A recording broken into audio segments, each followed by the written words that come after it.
Lightworker here. Welcome to Enlightened Conversations. I'm really excited today because we've got a really juicy topic to dive into, and we're talking twin flames and divine lovers with Leanne Barefoot Medium, a very close friend and co-worker that we've done a lot of work, shared space together and Soul TV. Leanne's been contributing to Lightworker Advocate magazine for the best part of 2016, so she's amazing. I've even had the privilege of sharing Soul Friday platforms with her, and it's been incredible. But just in case you don't know anything about Leanne, let me formally introduce her for you. Leanne, the Barefoot Medium, is an international medium. She's a Trance Channel, twin flame connector, spiritual teacher and author who has been connecting and communicating with spirit in her everyday life from a very young age. She's incredibly passionate about her work as a medium, reconnecting people with loved ones who have passed, and is excited to be stepping further into her work as a psychic detective, consulting with families of those who are missing or who've been taken from this world through tragic circumstances to help them find some peace, justice and closure. Leanne is also a twin flame connector whose purpose is to work as a spiritual heart surgeon, to help people heal their hearts, attract a soulmate or twin flame, support them into coming into union with their divine partner, show them how they are loved, and provide strategies to allow them to embrace the love that is within their soul so that they can learn, grow and expand into their highest potential on all levels. So it's my absolute pleasure to welcome my dear friend Leanne Barefoot Medium. Thank you so much, Michelle. It's so exciting and such an honour to be able to have an enlightened conversation with you about one of my favourite topics, which is twin flames and divine lovers. Who doesn't like love? I love love. I know, right? It's a juicy topic that everybody is so interested in and wants to know about. So I'm so excited and honoured to be able to take part in this, Michelle. Yeah, I am too. I mean, golly geez, you know, it's a great topic, but seriously, all of the things that you have done, everything that you've put your hand to, your mediumship training, your beautiful cards that you've created, your books, everything that I've seen you put your hand to, you just absolutely are immersed in that resonance of love and that spiritual vibration of truth and honesty and keeping it real. I love it. Thank you so much. It's part of who I am. I like to be authentic. Integrity is a massive thing for me and has been one of my life lessons. I'm so sure of it. So it's really nice to hear someone say that they feel that, because that's what I want to get across to people, is that love and to feel that for everything and everyone that's around us, whether it's someone in the living or who's passed over and in the spirit world. Yeah, and I just love how you keep everything really grounded too, because I don't know, I haven't actually asked you what kind of star sign you are. I'm a Taurine, so I'm really earthed and I'm really grounded, and I'm very practical. So I like spiritual stuff, but in a grounded way. Please, people, give us examples. And whenever I've worked with you, it's always really practical and everyday life stuff. And for me, that's what works. That's what helps people to be able to really apply spiritual concepts in a tangible way that makes sense. I so agree. It's just, I'm a Virgo, so I'm so earth. I'm earth, I'm organisation, I'm a planner, I'm a bit of a perfectionist. I've let go of some of that. It's part of my nature. You know, I've got my little plan with me because I'm a Virgo. Even though I'll just tap into spirit and it'll probably just flow the way it needs to, I like to have that plan and that groundedness. And I think it's really important to remember that even if we are spiritual, we're here to have an earthly experience or a physical experience. And the reality is the people that we need to connect with, or for me, particularly mediumship reads, I'm dealing with family members who've lost a loved one. And so you've got to keep it really grounded, at some point, they're in a stage of grief. And so they don't want to hear about all the airy-fairy spiritual stuff. It doesn't make sense. And when it comes to, you know, as I said, my work with, or as you said, my work with the psychic detective stuff, my background is criminology and psychology and teaching. So it's all about those facts and evidence and groundedness in the physical world. So I like to keep that real.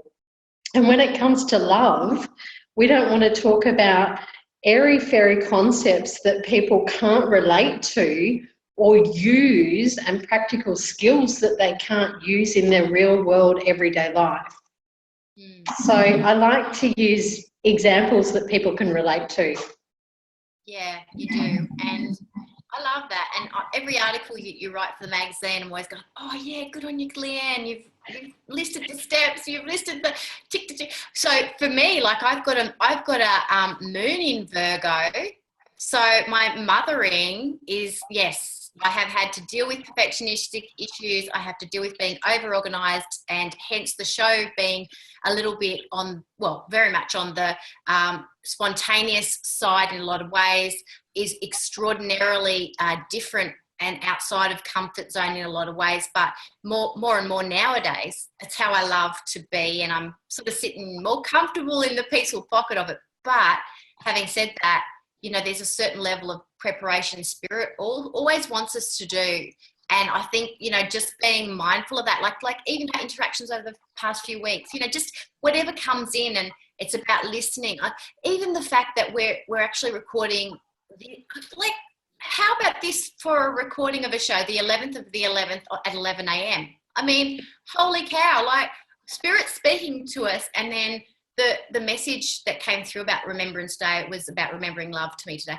And we're talking about twin flames. We're talking about divine lovers. We're talking about love. It's like amazing. So I just love that synchronicity that Spirit allows us to, when we let go of that control as well, just to, you know, we do all the time, even though we're highly organised and disciplined to listen to Spirit. So yeah, and look, you know, I'm over the other side of the world to you. So 11 11 11 is very much a twin flame number as well. And I'm not huge into numerology, but a lot of people, when it comes to twin flames, do start seeing that 11 11 11.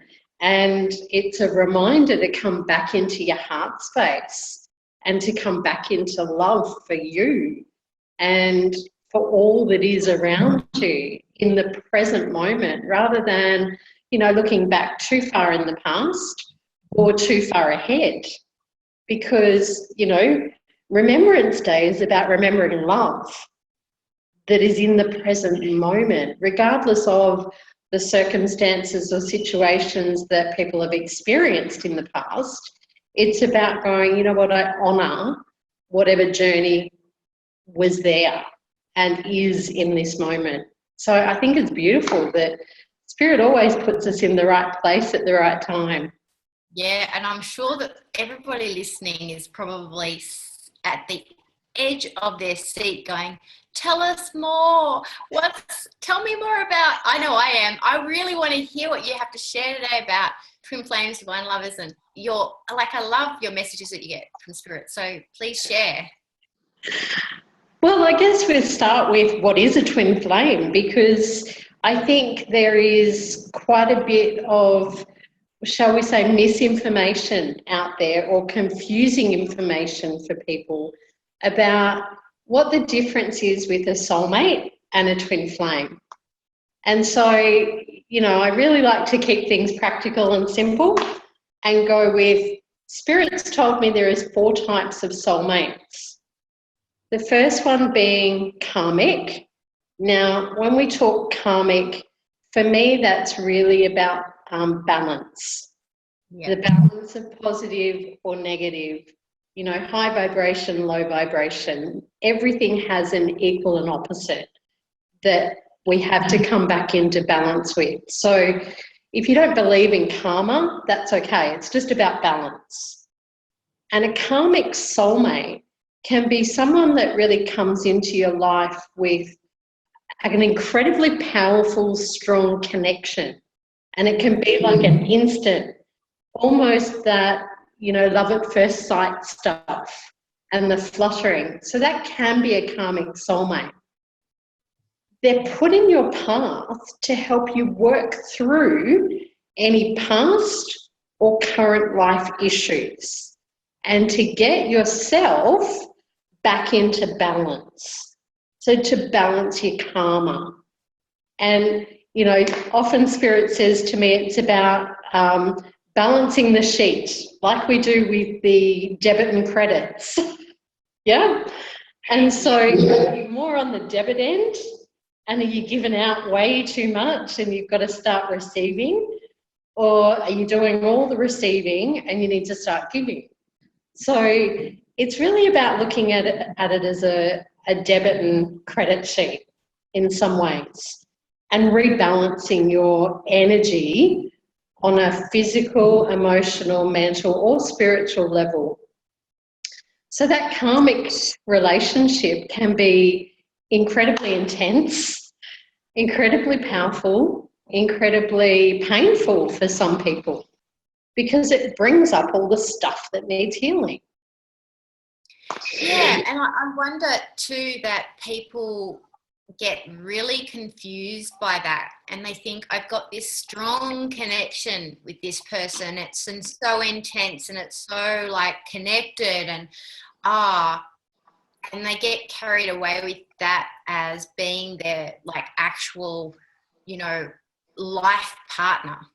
Yeah. Whereas I understand what you're saying, because I've had those connections in the past, and afterwards I've had realizations around where I needed to be more balanced in my life, and I can completely relate to that. And hence moving on to, I'm sure the topic of more of what you're going to talk about will explain more of the story around how we can tell that. Yeah. And I think you're right, Michelle, in that sometimes when we're in a karmic relationship, we think that they are our life partner sometimes because we're in it. We're in that moment, and I've been there too. And so, if you're bringing up some of your own patterns, your own fears, your own limiting beliefs within that partnership, then if you're not aware to look at it, then you're not going to know it's there. And really the purpose of relationships, any type, is to learn and grow. So we've just got to learn through that. And some people stay in karmic relationships because they're meant to. And that's okay. So absolutely. And that's okay, because that's what they're meant to do, or that's where they're at, and it's neither good nor bad, positive or negative. It just is, and that's your experience. And there's others who have these beautiful companion soulmates, which are like your best friends. You have that instant attraction to them, but it's not a sexual or romantic attraction. It's just you get each other completely and wholly. So they're a companion. Then you've got the romantic. Now, a romantic soulmate is someone who comes into your life to essentially teach you about parenting, commitment, trust. So that person might just be in your life to bring children in to the world. You may stay with a romantic soulmate if that's your purpose and your path, and have that commitment, that trust, that family scenario for your entire life. That's okay as well. And here's where a twin flame comes in. A twin flame is all three and more. A twin flame is karmic, a companion, and a romantic, which is why people get so confused, because, you can think a karmic soulmate is your twin, because there's so much information about twin flames will bring up all your stuff, but that may not be true. There's a different connection to it. It's divinely guided, it's divine partnership, it's divine lovers. So it's a soul-to-soul connection and instant recognition. Sometimes you resist it because of fear or your own baggage from the past, because it is incredibly powerful. But you're brought together for a purpose, a larger purpose. And it is often to do spiritual work or work for humanity in whatever way that is, to serve. So there's a higher purpose to it. I love this. I love this, Leanne. Makes a lot of sense. For me, when I reflect on my relationships, as you're talking, I feel, it's really easy to see which ones are what. Yep. So easy. And then I think of my current relationship with my husband, my third husband, third time lucky, I say. And I look at that and go, yeah, absolutely. Because we're really here as, to do the greater good, to be of service to the world. Even to the point where whatever he's doing financially to support what I'm doing, he still feels he's a part of it, because even if he's not frontlining it, because he feels that we're in this together. We always say that Team Tanel is our little, his name's Tony, my name's Michelle, so Team Tanel, it's got a little ring to it. So we always do what's best for the team. And if ever we've got sort of that conflict around choices, we always go, well, what's in the highest good for everyone here? And we do have that real enlightened view of decision making, seeing things on that scale. And I think that's when perhaps not everybody's there for their twin flame, because the twin flame is going to help them to get to that point that where you can make those kind of greater good decisions, but it's still a journey, so I can highly understand what you're saying, and it deeply resonates with me.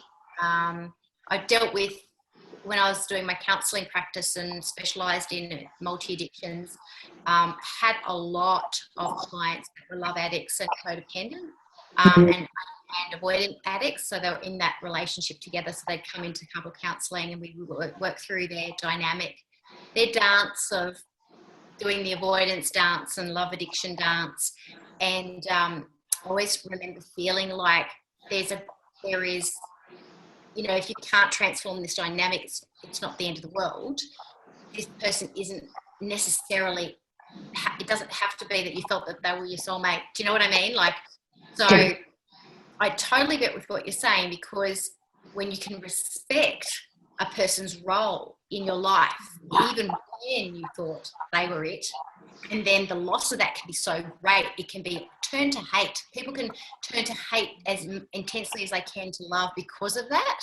So I think that these concepts are going to help them heal, to really take responsibility for the journey, their soul contract, their karma, what they have to integrate, what they have to learn. So it's really great. It's really important information, Leanne. Yeah, and I think what you're talking about really brings in what a lot of people refer to as the phases of a twin flame relationship.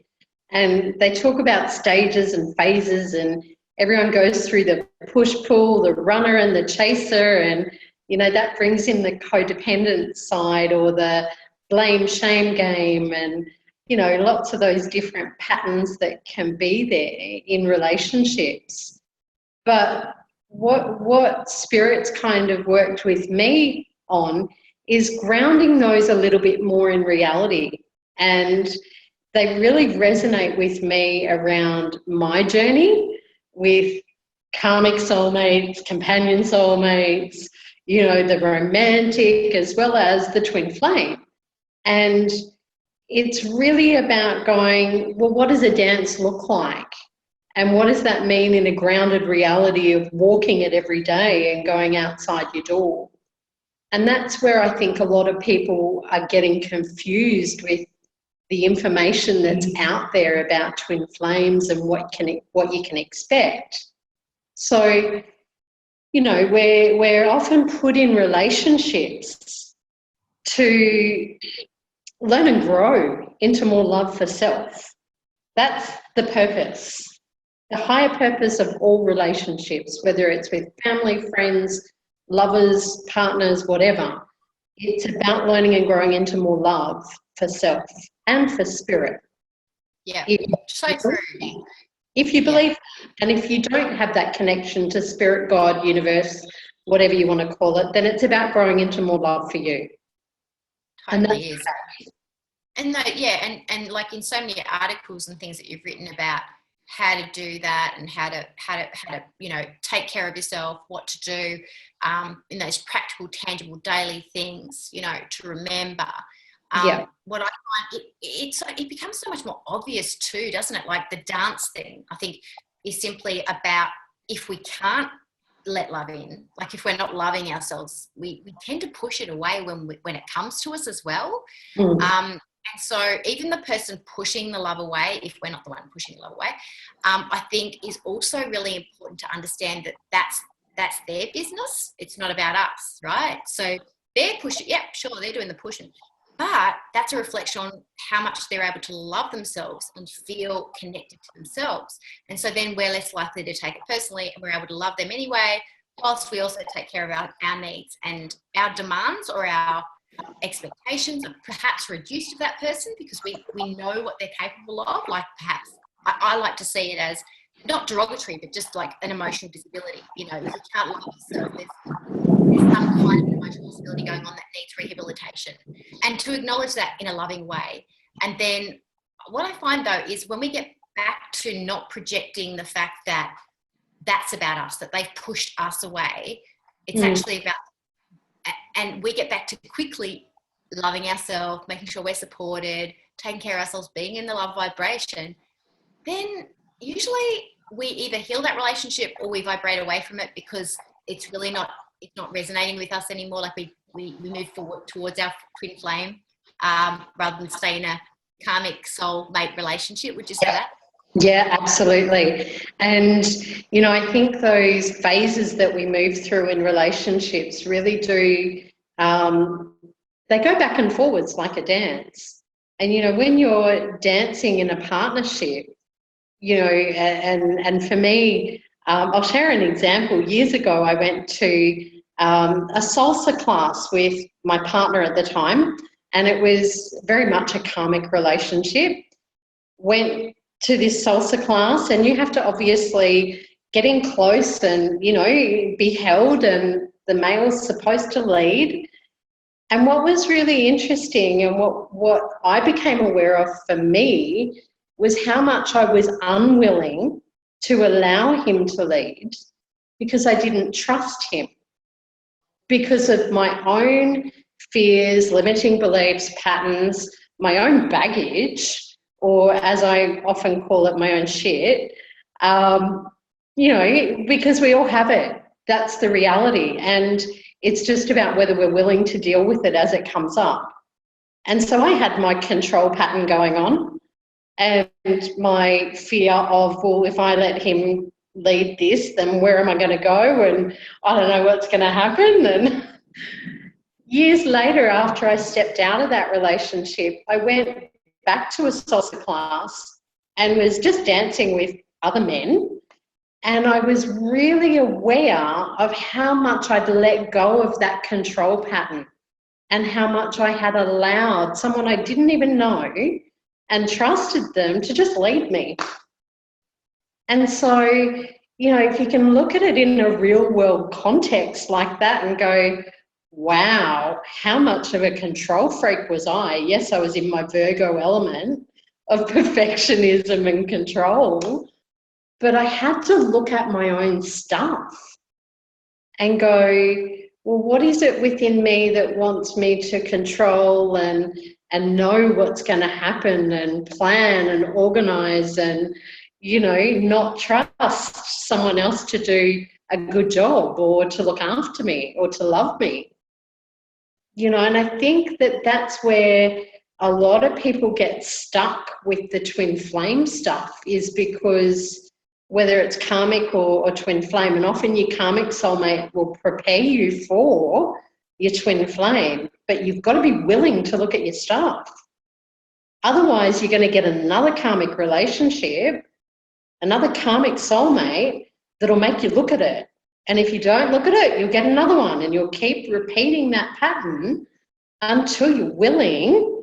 And I love willingness, because it says that you don't have to know how to do it. You just need to be willing to learn, learn the dance, learn to deal with your shit or your stuff or whatever you want to call it, and go within and go, hey, where am I carrying this from?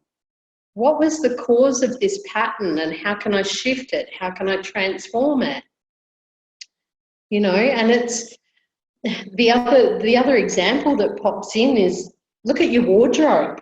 We've all got clothes in our wardrobe that we don't wear, that are old, that don't fit, whether they're too small, too big, just don't suit you anymore, just don't like it anymore.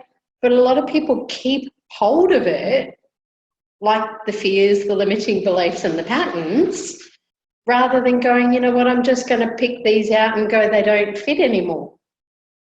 And I'm going to create the space for something beautiful and new and amazing to come in that does fit for where I'm at right now. I'm so glad you gave that example, because as you were talking before, I was thinking, I have got such a good example of where I was versus where I am insofar as my choices. And it was even down to the language.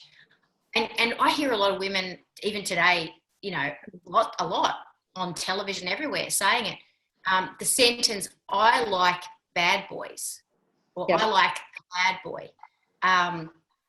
That was really, for me, that was really me saying, I like someone who isn't connected emotionally or loving towards me, because I don't think I'm worthy of that yet. So I'll choose someone, and I'm highly attracted to someone who can't do that.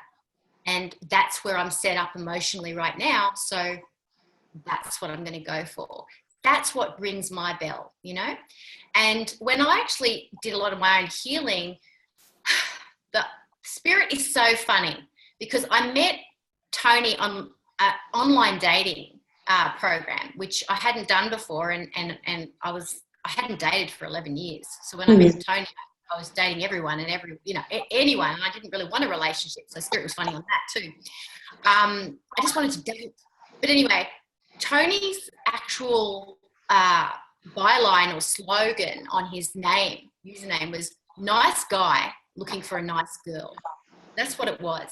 And beautiful. You just gotta shake your head at that. I was ready for that. I said, I'm ready for nice. I want someone nice, who's nice to me. I'm nice to myself. So if someone's not nice to me, hell, what's with that? I'm not going to tolerate that. I was really at that place where I was ready for that. And I think that's a tangible example. What you're looking for, really look into that and go, why? Why do I want that kind of person? When you say, oh, they're just not my type. Well, what is your type? Well, actually, at the current time, is your type working for you? Is it really working for you? Because I think attraction changes as we evolve and grow and enlighten ourselves. I actually think what we actually are attracted to literally changes, like what turns us on, the whole bit. I so agree with you. Like in readings or sessions or mentoring that I do with a lot of clients, I hear so many limiting beliefs or so many patterns or fears that are coming up. And what you're saying about the type and the bad boys and, all of that is really a limiting belief that holds you back from what it is that you actually want, because you don't feel like you're worthy enough. So it's simply coming from fear. And from a spiritual or vibrational perspective, there are really two emotions, love or fear. Everything else fits underneath those two emotions as a feeling that we mentally or logically subscribe to each of those things. So frustration comes from fear. Joy comes from love. And so if you're sitting in, I'm going to say a chair just for argument's sake, if you're sitting in a chair that's got a big label on it that says fear, then, a guy or a woman walking in who's looking for a partner is going to be attracted to exactly what they're looking for. And so if you're sitting in a chair that's fear-based and that's where they're at, then they're going to walk over to your chair and go, hey, you match me. Awesome. Let's go. And this morning, I've got to share this because this morning I had this thought, how you have thoughts when they drop in. I was on my run and I had a thought, and the thing that dropped in was that when you think about the bad boy, because this is really interesting that it came up today after my thought, because I was thinking, it's funny. You think if you look at it from the bad boy perspective, and they mightn't even realize they're a bad boy insofar as oppressive or abusive or what have you. They might just think this is our role, they might not see anything wrong with it or unconscious about it. But just coming from their perspective, right? They're in a bar, they're looking for a girl. What turns them on? Someone who's oppressed, someone who's submissive. They make a beeline for it. That's what they're attracted to. They're not attracted to a strong woman or someone who's actually in their power, because they can't have control and power over them. So how do they know that? How do they recognize that? That's intuitive. That's something that they just are attracted to. They don't think about it probably. Same with a woman. If she's actually allowing herself to be oppressed or allowing herself to be weak or allowing herself to be disempowered by actually even putting her order into the universe, that's what she wants. It's another way of doing that. But if she starts to realize her power and she starts to really unplug from the need to have that experience or that belief, she stops attracting that person because they're repelled to her. They're not looking for her. They'll just spend about 30 seconds. Maybe she looks gorgeous and they'll be over there. But then within the first 30 seconds, they're like, and they'll just walk off, which is, I think, doing her a favour, because, she's hopefully feeling empowered and strong and happy and in herself and loved up in herself, that she doesn't then need that mirror back at her. And I just think, wow, there's such a healing in that for people to know that. Yeah. That they have the power to attract or repel enlightened beings by allowing themselves to reclaim love. Exactly. And I think that, the key is, yes, law of attraction does play a part in love and bringing in that soulmate or twin flame connection.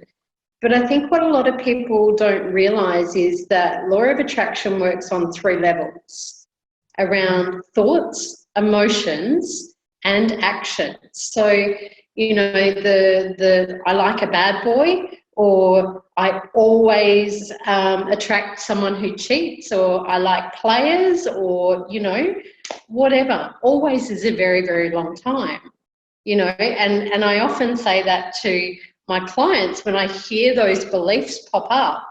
And it's just about recognising what words you're using, because if we stick with that chair scenario, you're sitting in a chair that says fear, bad boy, player, I don't value myself, yes, you can push me around, I'm a doormat, whatever else it says, there's shame here, yes, you can blame me, whatever, or if you become aware of those limiting beliefs and you go, hang on a minute, I don't have to continue attracting this. If I shift my thoughts, if I shift my beliefs, and it takes conscious present choice to do so in the moment and to go, no, sorry, don't want that one anymore, you can take that, I'm going to change chairs.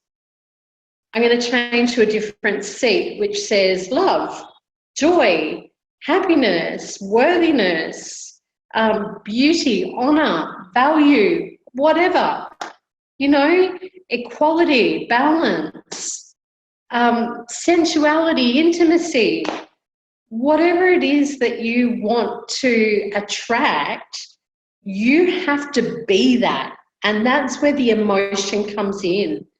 And I find a lot of people stay with the thoughts in terms of law of attraction because that's what they think is easy. I'm using affirmations every day, but nothing's changing. And I'm like, well, have you looked at your emotions? Have you looked at the shame, the sense of abandonment, the blame, the resentment, the grudges that are often there from past relationships? And it's just like baggage, you know, that you're carrying around on your back. You know, or you're sitting your suitcase on your lap in the chair with you going, hey, I've got baggage, come see me, you know. So you have to be willing to look at and take responsibility for your emotions in any given moment. If you feel frustrated, then own it, accept it, allow it, and move through it. And I often give an example, particularly to women, around giving birth to it. It's kind of like that child, see the emotion as an energy ball and push it out of your energy system. But you got to feel it. You got to breathe it. You know, it's not just going to go away. It's there for you to work with and breathe through. Yeah, and I think spirit speaks to us through that too. Like we ask for evidence in our life and tangible evidence outside or externally. And our feelings are tangible evidence. You cannot argue with the fact that you're feeling anxiety or you're feeling heaviness or depression or anger or sadness. It's there. It's like all over you. You can feel it. You can try and disassociate from it, sure. But if you are feeling it, you cannot argue it. You cannot argue it away. It's evidence. And I feel like spirit is speaking through our emotional reality all the time. Like even through attraction, I mean, that is a feeling. So it's like, you know, not analysis paralysis, unpacking the feeling, but just asking, what is the message behind this? What am I meant to learn? Allowing the space of surrender, like giving birth to it involves surrender a lot of the time because you've got to let go and just allow spirit to drop in the answers behind it. It's almost like spirit's pushing the emotion through you so that it can actually feed to you the higher message that's trying to come through about what's really required here. Like, you know, it might be like, you know, in meditation time, going in and talking to your inner child, that's the emotion behind what's going on, so you can understand the needs and take care of them from the higher self rather than project those unmet needs onto the other person and things like that. But I think that it's one of those things where, you know, yes, it's in our feeling realm, there is so much to be shown to us that not going there almost like cuts our legs off and stops us from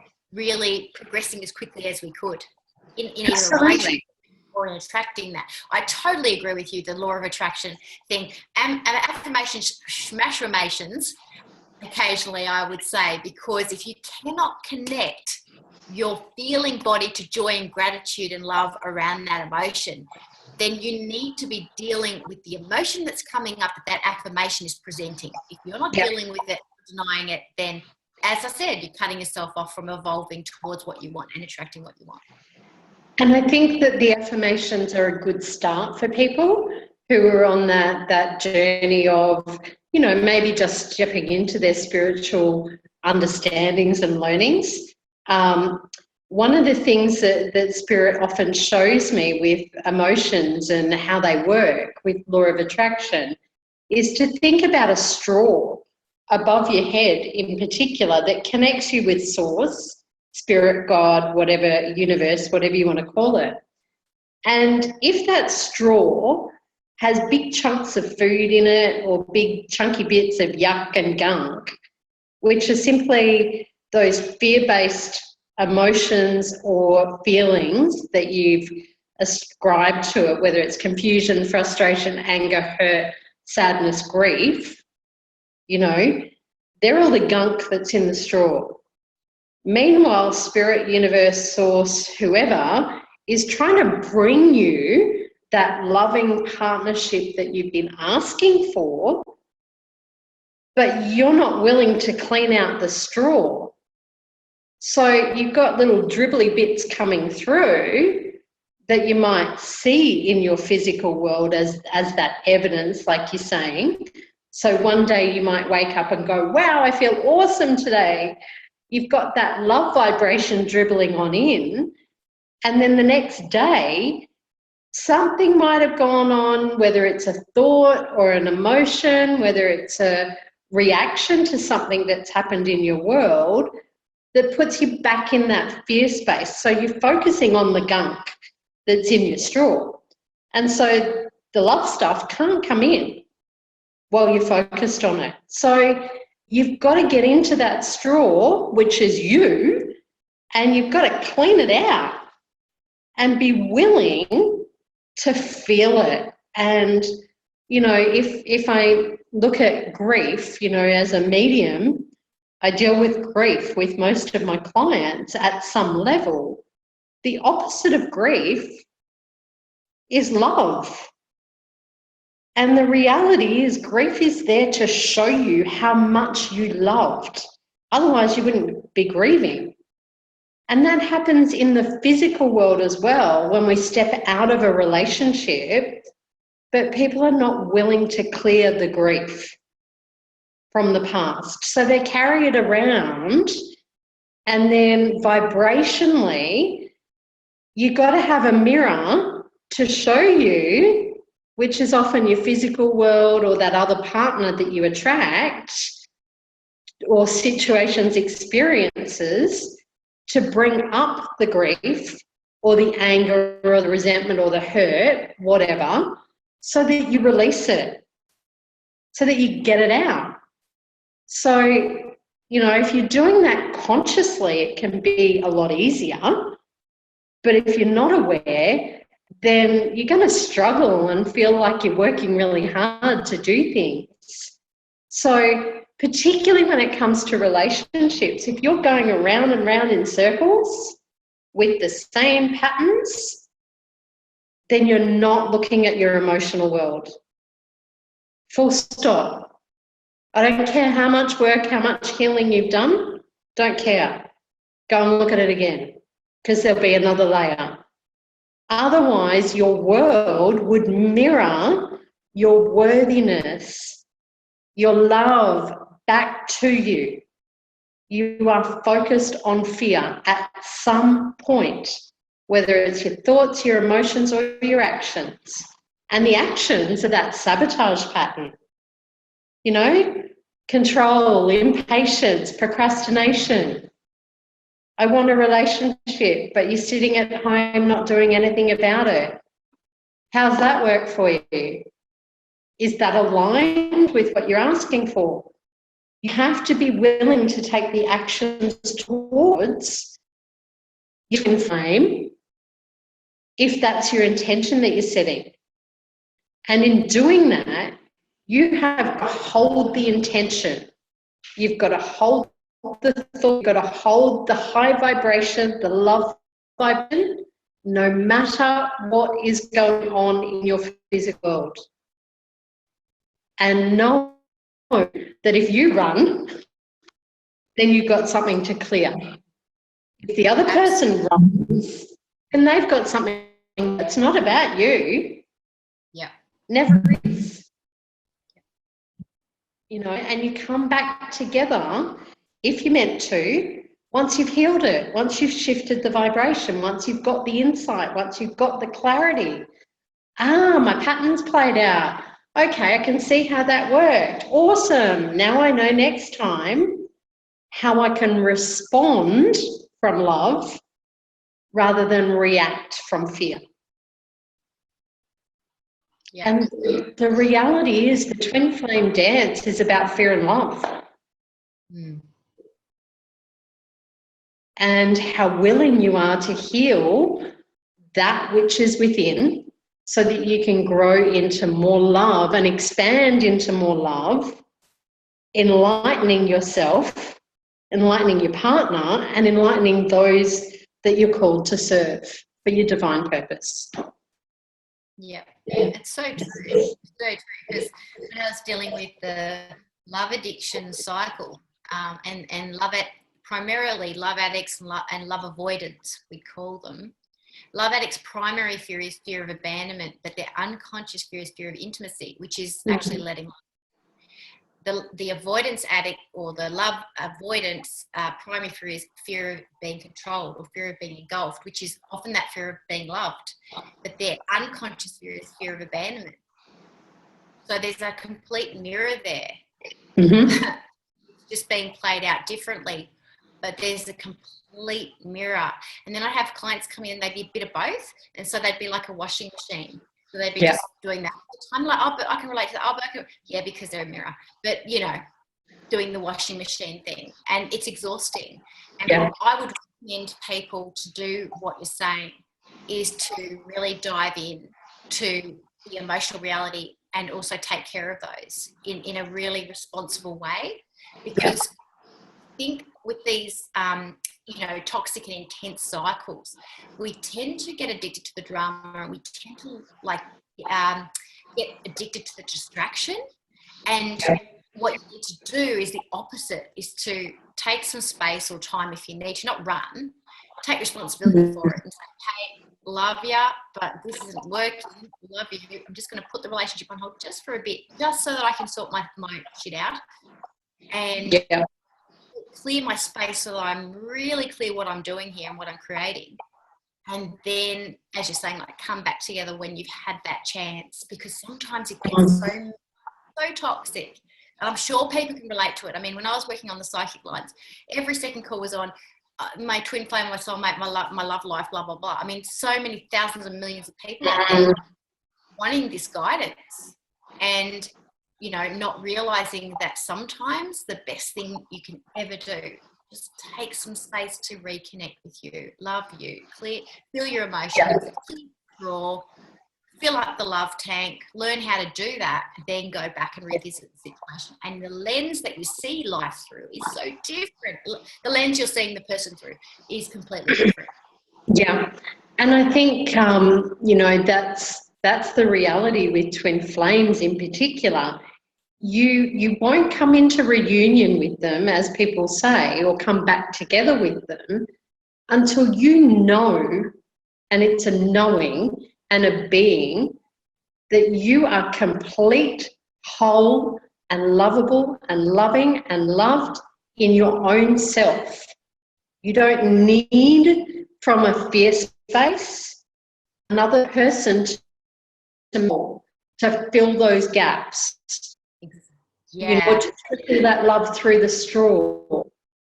One of my worst things that I really don't like, I must admit, it's cringeworthy to me hearing, is when someone says they're my other half. I'm like, oh, baby, you're seeing yourself as incomplete. It's not healthy, but, it is for me, a hard one to not react to and give them a lecture. I own my shit on that. I think it's important, we each have divine masculine, divine feminine energy within our beings, and we need to be back in that. We're in our masculine energy, doing logical brain, the providing and, all those great things. And as women, we can be in that masculine as well, and we need to be sometimes in the planning and the organising. So about that intuition of, or the feminine, the intuition, the flow, the nurturing, the gentleness, the sexiness, the passion, and men have that within them as well. So I get your perspective on the other half thing. I think it's important to know that you are your own masculine and feminine half. Another being, if you're able to come into union or balance with that, will expand it. And you can You I can love that, be Leanne. I love that. We don't talk about that, but that's serious. That's gold. Because if you feel that, yeah, and I do really resonate with the masculine, feminine energy and making sure they're balanced and then attracting that. But then together, you're able to, because the masculine can support your masculine as well, and because the feminine can support your feminine as well, and vice versa. It creates more rather than less. It creates expansion. And I feel that in my heart center there, right there, bang, I can feel it. And I think that's the difference. It's a feel with it. Whereas, you know, my other half filling a gap, you don't feel it. It's not connected. It's not soul-based. It's not love-based. It's fear-based. What would it's attachment based from fear, rather than, you know, if you're in union with yourself first and foremost, then you're going to be able to be those independent beings and connected at the same time. You know, and there is no separation. You know, you can physically be in different locations and still be a soul base. And I think that's the difference with a twin flame compared to any other type of relationship. You know that, you feel it within your soul. There is no doubting, there's no questioning, there's no looking to other people and going, is he my twin flame, or is she my twin flame, or am I going to be with them? You know, will this work out? And look, I've been there. You know, I'm not sharing anything I haven't experienced, because for me, I don't teach things or guide things that I can't walk. I have to be authentic. I have to be in integrity with it. And, you know, what I would say to all the people that are looking at twin flame relationships and aspiring to that is that you've got a journey, and you've got to be willing to dig in, to heal you, to get in alignment with who you are at the very core of your being, to walk it, to, you know, expand that out into the world, and then you attract that back. Absolutely. And I think on that note, we're probably going to finish up, because it's been incredible, and I could talk to you. I seriously could talk to you about this topic for another hour, because it's so amazing. But I want people to be able to, I want people to be able to know a few things. A, that you've actually dialed in from South America, Colombia, right? I have. How cool is that? I am now based in Colombia, South America, because that's where my intuitive guidance told me to go. Amazing. And two, that we have a Q&A, and it's airing so that people can call in and write their questions and check in the live stream on my Michelle Lightworker Facebook public page. And that is actually going to be airing on Thursday, the 24th of November at 10 a.m. to 11 a.m.